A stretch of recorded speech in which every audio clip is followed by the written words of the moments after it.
Édition spéciale, le FIFA Ballon d'Or 2013 et Cristiano Ronaldo, le Portugais, l'attaquant du Real Madrid qui remporte son deuxième Ballon d'Or. Des larmes, une émotion presque incontrôlable.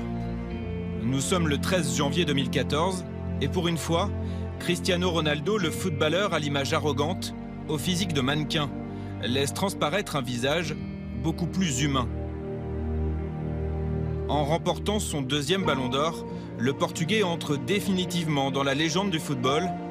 Désormais, son nom figure au milieu des plus grands.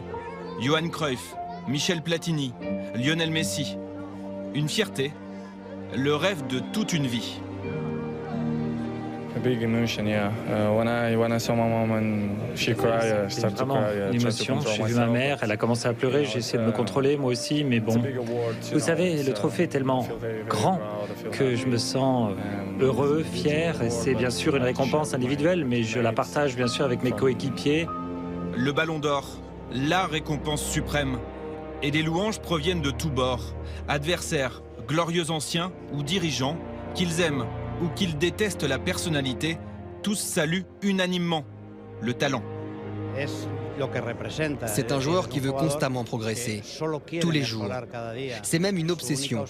Progresser, à chaque entraînement, tout le temps. Ronaldo est le joueur qui, sur les 5 ou 6 dernières saisons, a été constamment au même niveau. S'il a fait 100 matchs, il a marqué 100 buts. Donc, très peu de joueurs qui arrivent à faire ça aujourd'hui. Malgré une Coupe du Monde 2014 gâchée par les blessures, Cristiano Ronaldo atteint son objectif, devenir le meilleur joueur du monde. Une quête permanente depuis 29 ans, une véritable obsession. Le destin hors norme, dont enfant il rêvait, s'est bel et bien concrétisé.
Pour suivre la trace du double Ballon d'Or, il faut se rendre dans l'océan Atlantique, à 2 heures de vol de Lisbonne, dans l'archipel de Madère. C'est ici, au large des côtes africaines, que grandit Cristiano Ronaldo dos Santos Aveiro, âgé sur cette photo de tout juste 2 ans. Une enfance passée sur les hauteurs de Funchal, à Santo Antonio. Nelson Rebolo tient aujourd'hui un bar et affiche fièrement le maillot de l'idole du quartier. C'est impressionnant, impressionnant. C'est fou d'y croire, mais c'est la vérité. Toute son enfance, Nelson la passe à admirer son voisin. Le terrain de jeu de Cristiano Ronaldo et de ses copains, ses rues de Santo Antonio. J'habitais juste là. C'est fantastique de le voir à ce niveau aujourd'hui. Surtout pour nous, du village, qui l'avons vu jouer petit. Et aujourd'hui, il est un des meilleurs joueurs au monde. Vous avez joué avec lui?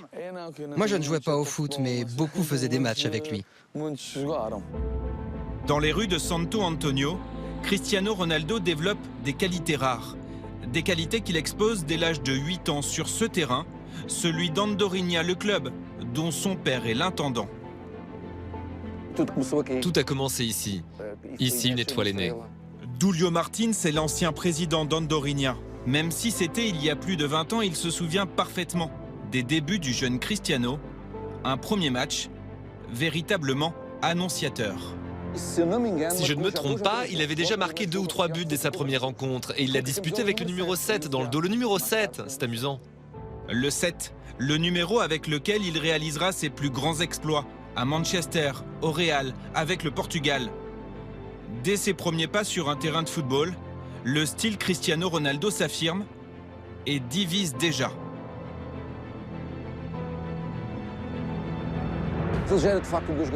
Il récupérait, il feintait, il reprenait la balle, il feintait, il feintait, il feintait. Il commençait à énerver tout le monde, ses coéquipiers mais aussi ses adversaires. À cette époque, il avait 8-9 ans, mais était meilleur que des enfants de 11 ou 12 ans. Et le grand club local, le Nacional, ne tarde pas à remarquer ce talent précoce. En 1996, Pedro Caninhas devient son entraîneur. De ce jeune joueur surdoué, il retient une volonté farouche, une obsession de gagner, presque maladive. Lorsqu'il était très fâché, il pleurait.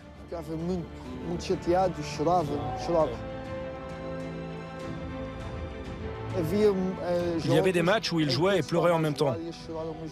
Une fois, nous étions en train de l'applaudir et lui, il était en train de jouer en pleurant. C'était comme quand il avait perdu un match. Il avait 10-11 ans, il pleurait. Exactement pareil. Les entraîneurs du Nacional sont convaincus de compter dans leur rang un futur grand, un enfant de 11 ans à peine, dans lequel ils placent tous leurs espoirs. Sûrs de leur fête, ils contactent un des clubs les plus prestigieux du pays, le Sporting Club du Portugal.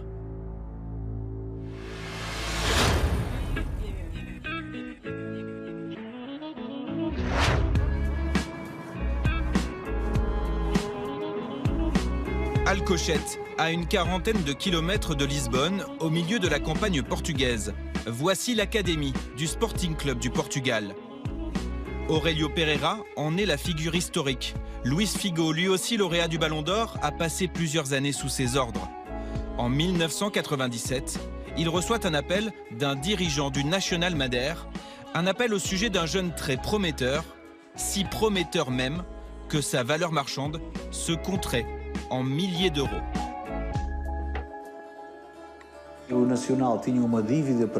Nacional Madère devait 25 000 euros au Sporting, ce qui était beaucoup d'argent pour l'époque.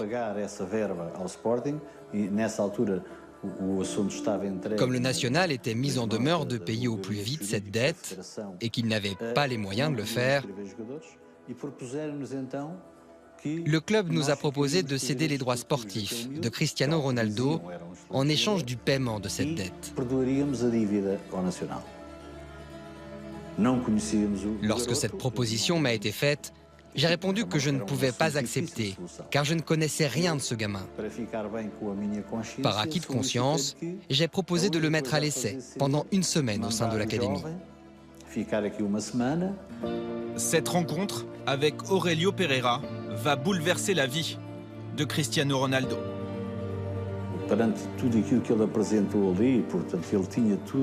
Il réunissait déjà toutes les qualités qu'on recherchait chez un footballeur de haut niveau. Il alliait une vraie force technique à des qualités physiques qui, selon nos critères, sont prépondérantes. Après avoir vu cela, j'ai proposé que Cristiano Ronaldo intègre l'académie du Sporting Club du Portugal.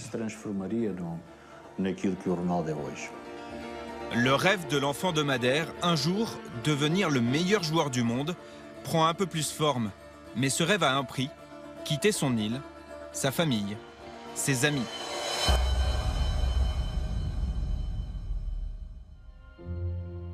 Marco Martins a écrit avec Alexis Greenbaum ce livre sur la star portugaise. Il a scruté l'intégralité de son parcours.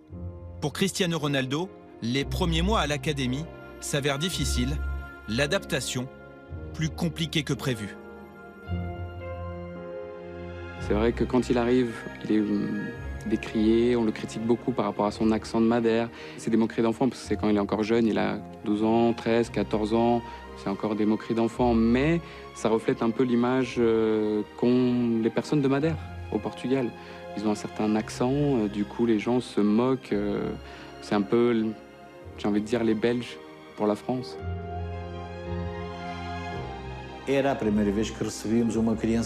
C'était la première fois que nous recevions un enfant de 11 ans. Il nous a donc fallu prendre certaines précautions. Nous avons donc assuré un suivi à l'arrivée de ce jeune espoir jusqu'à ce que les cours et la compétition commencent pour éviter qu'il n'abandonne. La période la plus difficile est toujours celle de la soirée. Et il est évident que Ronaldo a connu des moments difficiles à l'académie. Très vite, le rêve devient une véritable épreuve. Loin des siens, Cristiano Ronaldo pense même à tout laisser tomber.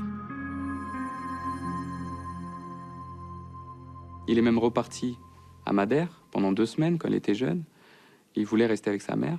Et c'est son parrain, Fernand Souza, qui le convainc à revenir au Sporting en lui disant que s'il veut devenir un grand joueur, il doit souffrir.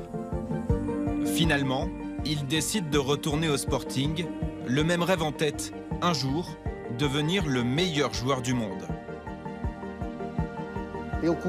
Cristiano a réussi à s'adapter. Je sais qu'il a beaucoup pleuré, qu'il a eu des moments difficiles. Et je pense que c'est là qu'il a commencé à se forger du caractère et du coup de l'orgueil. Un déclic. Cristiano Ronaldo franchit toutes les étapes avec une précocité rarement vue. Dès l'âge de 16 ans, l'entraîneur de l'équipe première, le Roumain Laszlo Bologna, l'intègre au groupe professionnel. En septembre 2002, il fait ses débuts en championnat du Portugal.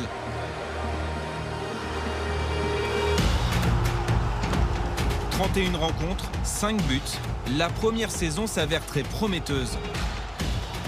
C'est alors qu'un match amical, va faire basculer une seconde fois le destin de Cristiano Ronaldo. «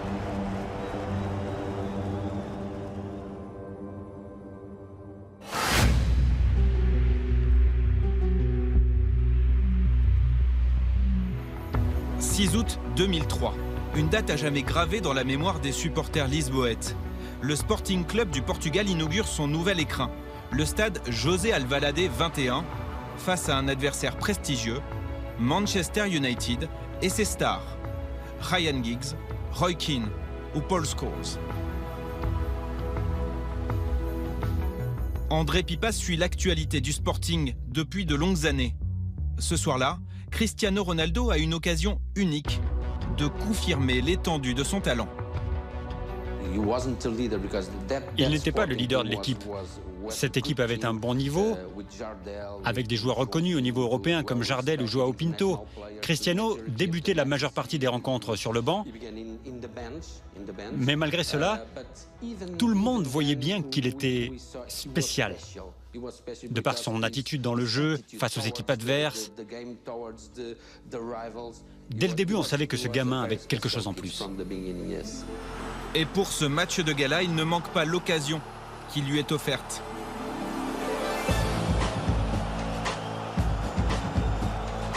L'ailier du Sporting, âgé de 18 ans, martyrise la défense expérimentée du champion d'Angleterre. Sur cette action, il crée le décalage décisif.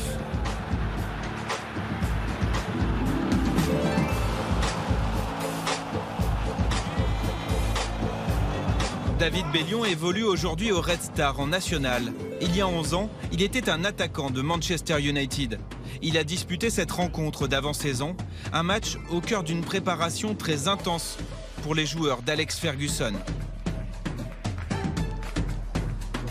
J'étais tellement dans l'épuisement que je m'en rappelle plus. Je sais qu'il avait fait un genre d'exter-inter à l'envers, ça c'est ce qui m'avait étonné. Et ça, c'est le souvenir que j'ai de lui. Le Sporting Club du Portugal s'impose 3-1. Cristiano Ronaldo se révèle à l'Europe du football. Il n'avait pas peur, il jouait avec cette sorte d'arrogance positive. Je suis Ronaldo, je suis là.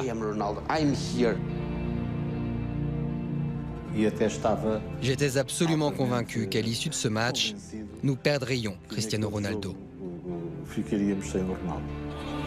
La légende raconte que les joueurs de Manchester n'avaient qu'un nom à la bouche dès le coup de sifflet final, celui de Cristiano Ronaldo. À peine 6 jours plus tard, à l'âge de 18 ans, il signe à Manchester United pour un montant déjà très élevé, 18 millions d'euros. Une étape de plus vers son rêve, le point de départ d'une évolution de son jeu et de sa personnalité.